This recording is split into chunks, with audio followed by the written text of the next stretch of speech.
ধান করলেন, ধান করার পরে কি হবে? প্রাকৃতিক দুর্যোগ হতে পারে না? প্রাকৃতিক দুর্যোগে সব ক্ষতি হয়ে গেছে, কি করবেন এবার? আহা, শেষ, সব শেষ। মাথায় হাত দেওয়া ছাড়া তো কোনো উপায় নাই। মাথায় হাত দেওয়া লাগবে না। আপনারা নির্দিষ্ট পরিমাণ টাকা জমা দিয়ে ইন্স্যুরেন্স করে রাখবেন ব্র্যাকের। আপনি যদি প্রাকৃতিক দুর্যোগে সব ধান নষ্ট হয়ে যায়, পুরো ক্ষতি 70% ক্ষতিপূরণ পেয়ে যাবেন। কৃষির সাথে যারা সম্পৃক্ত আছে তাদের জন্য হচ্ছে ব্র্যাক মাইক্রোফাইন্যান্স নিয়ে আসছে শস্য নিরাপত্তা বীমা। রাউজান সদর ব্র্যাক অফিসে ব্র্যাক মাইক্রোফাইন্যান্স দাবি কর্মসূচির উদ্যোগে প্রান্তিক কৃষানীদের মাঝে মুক্তি 1 নামে হাইব্রিড ধান বীজ বিতরণ করা হয়েছে। শনিবার 31শে মে রাউজান মুন্সিরঘাটস্থ ব্র্যাক অফিসে ধান বীজ বিতরণ কার্যক্রম শুরু হওয়ার আগে উপস্থিত কৃষকদের ব্র্যাক ও তাদের আমন বীজ সম্পর্কে ধারণা দেওয়া হয়। মনে রাখবেন, প্রতি শতাংশ জমিতে 2 কেজির উপরে বীজ ফলানো। আমরা 20 থেকে 25 দিনের বয়সে চারা লাগাবো। আমরা ধানটা লাগাবো সারি করে, তো আমরা লাগাতে পারবো না। পারবো না। আমরা প্রতি 4 হাত পর পর মুডুম হাত জমি, মানে 1 গোছা বাদ দেব। 4 হাতের একটা লাইন করে লাগাবো। 4 হাত পরে 1 হাত বাদ, আবার 4 হাত। ঠিক আছে?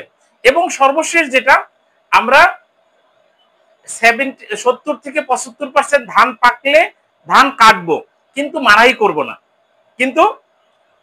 না। কারণ ধানের গাছের ভিতরে ওই পরিমাণ রসদ থাকে যে সে বাকি 25% পাকার জন্য রসদ গাছে থাকে।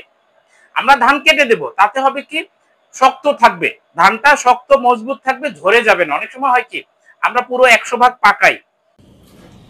এছাড়াও কৃষকদের বিভিন্ন প্রশ্নের উত্তর দিয়ে একটি সংক্ষিপ্ত প্রশিক্ষণ সেশন পরিচালনা করা হয়, যাতে তারা সঠিকভাবে এই বীজ ব্যবহার করতে পারেন। একই সঙ্গে কৃষকদের ব্র্যাক মাইক্রোফাইন্যান্সের শস্য নিরাপত্তা বীমা করে ঝুঁকি এড়ানোর পরামর্শ প্রদান করা হয়। পরে উপস্থিত 25 জন সহ মোট 350 জন কৃষানীর মাঝে ধান বীজ বিতরণ করা হয়। অনুষ্ঠানে প্রধান অতিথি ছিলেন সিড অ্যান্ড অ্যাগ্রো এন্টারপ্রাইজ চট্টগ্রামের আঞ্চলিক ব্যবস্থাপক মোহাম্মদ সোহেল শিকদার। অতিথি ছিলেন চট্টগ্রামের কৃষি সম্প্রসারণ কর্মকর্তা শ্রাবন্তী দেব।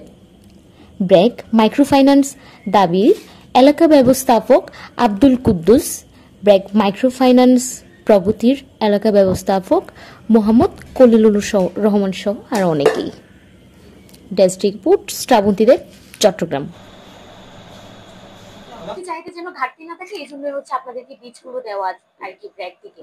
তো আপনাদেরকে ব্র্যাকের বীজ দিচ্ছে, সার দিচ্ছে, আপনারা রোপণ করবেন, সেটা আপনার পরিবারের পুষ্টি চাহিদা ঘাটতি না থাকা।